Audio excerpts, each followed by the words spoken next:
Hello and welcome to the very first Hilltop Views event. We're hosting a panel with all of the presidential and vice presidential candidates for this year's student government elections. There are 4 candidates, 2 for president, 2 for vice president. We have Jamie Cardenas, we have Carlos Martinez, we have Ana Lopez, and we have Ben Griffith.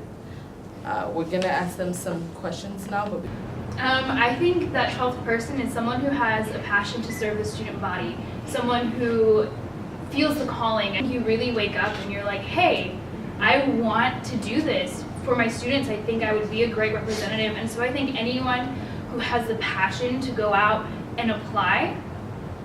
You know who I'd like to see? I'd like to see a graduate student. I think that's a great part of campus that is not represented on our student government. I'd really like to see a graduate student. I think we need to restructure all of SGA internally. What Anna and I hope to do is to reflect back on what has worked this semester and previous semesters, and then really understand what went wrong, and discuss with our cabinet and figure out how we can improve SGA. I passed the accountability test the first time around when we took it in the fall. And even though I passed it, I felt, as I was taking the test and doing the various activities, that again, it wasn't very reflective. There's different levels of commitment that, I believe were, experienced through Senate. Obviously, there were some senators who weren't, doing their job to the fullest.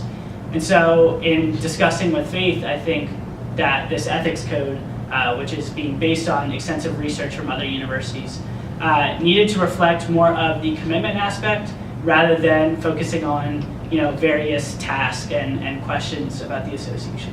The test I was kind of disappointed in how many senators didn't know the codes, and that's kind of something that took me off guard. I was just kind of like, I saw everyone studying them, and I'm like, well, shouldn't you know them, like not necessarily like by heart and by honor, but just like be at least familiarized with them. So that was kind of disappointed. But I also understand the perspective of kind of I don't know, having a different thing, which is like ethics, and holding that way accountable and more face-to-face.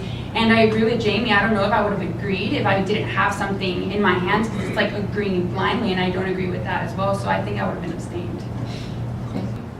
I think, it's St. Edward's policy, and so it's something that we have to go with. And though people may not necessarily agree with it, it's something that it's there. And there's no fighting. It's something that it's been set in place and just not necessarily pushed. But I think there's also purpose to it, because since the limit is set at 20 hours, that is St. Edward's policy, as opposed to coming from the Affordable Care Act, that is St. Edward's limits it at 20.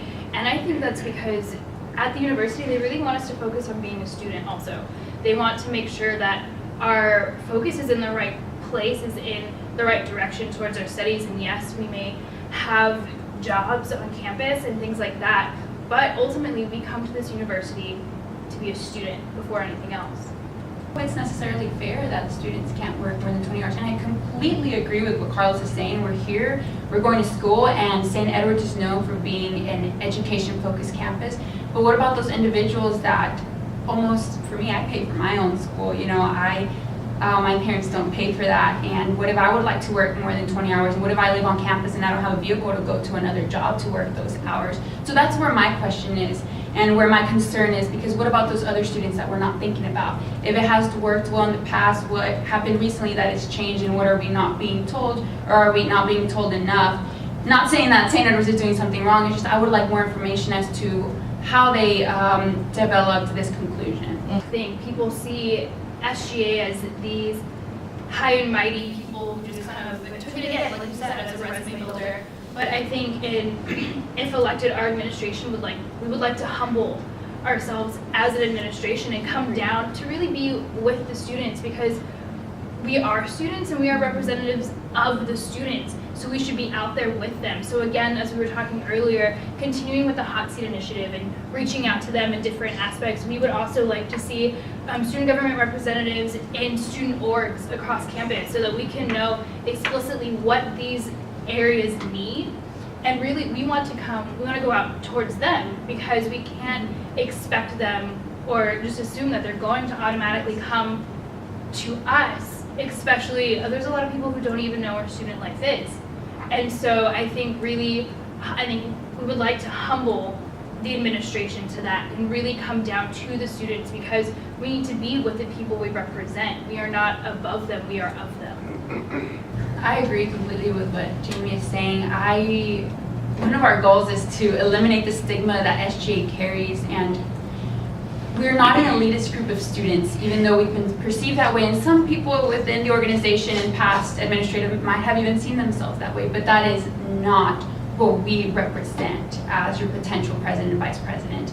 We want to establish a community within us as SGA, and then go outward and build a community within different organizations. I think communication lacked on all parts, and it's not just his fault. And I generally think he tried his best. Everyone is a leader, but not everyone is meant to lead. And I think that he generally did attempt his best, but I don't think he got that support of the senators. And coming in the second semester, I think once he lost the respect of his senators, it was very difficult to get that back. So any attempt that he has made, or is currently making, is kind of it's kind of rejected in a way, and that really frustrates me, because he is trying. But that's why we build a community within SGA first, and initially, before we go out there and try to save the world, we build that communication. Maybe that didn't have to go to a Senate meeting. Maybe we could have felt comfortable and be like, hey, Carlos, I really don't agree with what's going on here. We should talk about it. And I think a lot of people just automatically had a negative attitude towards him, and for him, he tried. He made his effort, and he did the best that he could to try and come back. But just like Anna said, communication, which, like we were saying earlier, like we disagree on something and we're going to talk about it. I think if something would have been said to him beforehand, I think we'd be having a whole nother story right now. Like the whole process of impeachment, the way it was brought up, I didn't know it was going to happen until the day of, and so that's obviously a communication problem. And the reasoning behind it was a little unclear, and so trying to make a decision of that weight was really difficult. The Senate met, I don't know how many, like 2 or 3 times at least, just to talk about what this would mean for campus. I don't think it's that simple. It really isn't. There's so many factors to consider. That SGA day that was part of his planning was a great success. Yeah. There are other parts that maybe lacked communication skills, and that maybe could have been improved. I don't really think, I could not comfortably give you a yes or no answer. Yeah. Based off of the fall semester, no. Based off the spring semester, yes. Well, thank you guys for tuning in and watching, and stay with Hilltop Views for more coverage at hilltopviewsonline.com.